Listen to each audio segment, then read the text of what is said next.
You know, I'm turning 30 tomorrow. Did you know that? Well, happy birthday. You know, I was just thinking you don't look a day over 25. Liar. I don't know. I've just been feeling very stuck lately. You know, I cannot remember the last time I was surprised by anything. Can you? The last time I was surprised was by you. Well, you know what I mean. I'm just surprised that we're able to stay good friends. I've been thinking about moving. Maybe Phoenix. I've got an old college friend that lives down there, and she says it's nice. I think the change would do me good. What do you think? Yeah, I think you'll love it down there, 'cause there's square dancing and 10-gallon hats and armadillo hunting. And macho yokels with names like Tex. Okay, that's yours. So tell me, what do you think? You think I should go or not? Well, you know, Arizona may seem like a much more exciting place than San Francisco, but it's dangerous down there. At least around here, you got your friends checking out for you. It's dangerous everywhere. I mean, especially here. I mean, did you hear about that co-ed? Someone murdered her in her own bedroom. I didn't hear about that. Who killed her? Well, the newspaper said it might be a serial killer. They gave him some kind of crazy name.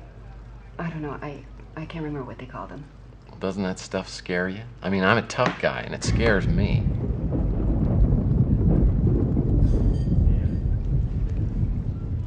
I appreciate your concern, Tex, but I have been fine on my own for a long time.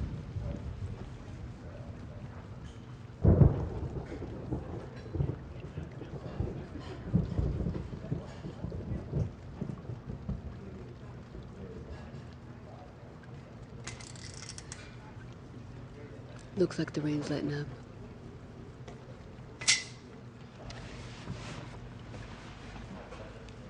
I'm going home. Got a big date? Oh, yeah. Cary Grant and a pint of Haagen-Dazs. Hold me down. I'll see you later.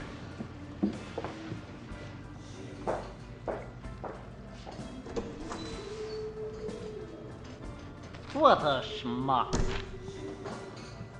What? Chelsea was giving you opportunities all evening and you blew every one of them. The son PA you are. Well, you wouldn't know a clue if it walked up and punched you in the face. Listen, all I know is, every time I try and ask her out, she turns me down. It's from the distinguished gentleman in the corner. You bought me a drink? He bought you a bourbon.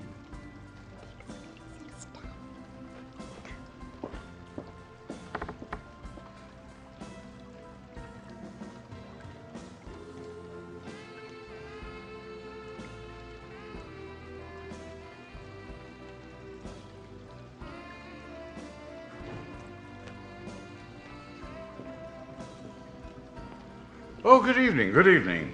Gordon Fitzpatrick is my name. Please sit down, sir. You know, I am not in the habit of eavesdropping, but I do believe I heard someone say that you were a private detective. That's right.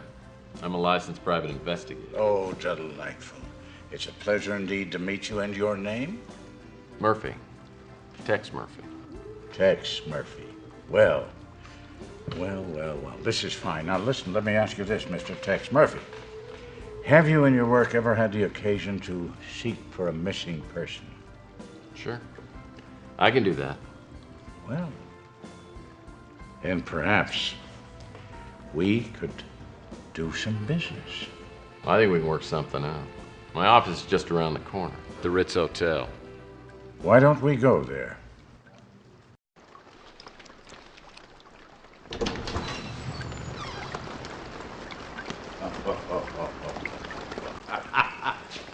I like your office. Oh, yes, the ambiance is very authentic. Reminds me of those, those old detective stories that I used to watch when I was a kid. I'm sure that at any moment, Sam Spade is going to come marching through that door, but then who needs Sam Spade when I've got Tex Murphy standing in front of me? Did you always want to be a private eye? As far back as I can remember. Mm-hmm. Would you have a seat, Mr. Thank you. Fitzpatrick? Yeah. While all the other kids were logged on to Sesame Street Interactive, I was reading Hammett and Chandler. It must be quite an exciting life. Oh, it's got its moments. Don't get me wrong, it's not like the movies. It sure as hell doesn't pay very well. But it suits me. So what can I do for you, Mr. Fitzpatrick? Well, I'm trying to find an old acquaintance of mine, Thomas Malloy, Dr. Thomas Malloy. The last official address for him that I have is the Ritz Hotel. Now, do you happen to know him? Can't say that I do. It's very important that I find him. You know, let me give you a little background. For many years, I was a research scientist and I worked alongside Dr. Malloy. But about 20 years ago, maybe, I guess something like that, our paths diverged and I lost touch with him and he with me. And then very recently, I saw a photograph of him in a local newspaper. Now, it's a strange thing how time is such a natural equalizer, makes us appreciate the faces from one's past. At any rate, the older gentleman in that photograph is Dr. Malloy. And I contacted the newspaper to find out where the photograph had been taken. It was at the San Francisco Technical University. Well, I hiked right out there, got to the campus, and decided to look the man up and surprise him. Even with that photograph, no one recognized him, no one knew his name. But then I received a strange phone call from a young woman named Sandra. The man I knew as Thomas Malloy, she knew as Tyson Matthews. She seemed quite uncomfortable talking on the vid phone, so I suggested we meet. She never showed up for that appointment. You never heard from her again? You know, it's strange. But this simple, whimsical wish of mine to get together with my old friend has materialized into, I don't know, I feel a sense of impending doom.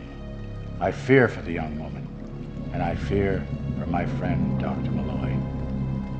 It sounds interesting. I think I can look into this for you. Thank you. Now you'll have to refresh my memory. How much is your fee? How does it work? I charge $500 a day. Of course. Plus expenses. Naturally.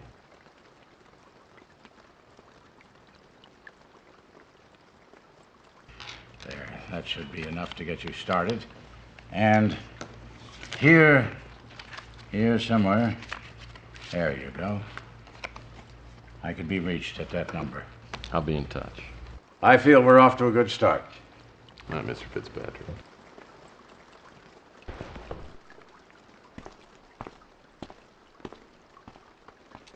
This is the first cash I've had in months. $4,000. I owe Louis $200, and Rook says I owe him $300. But there should be plenty left over. Yes, sir. Things are definitely looking up.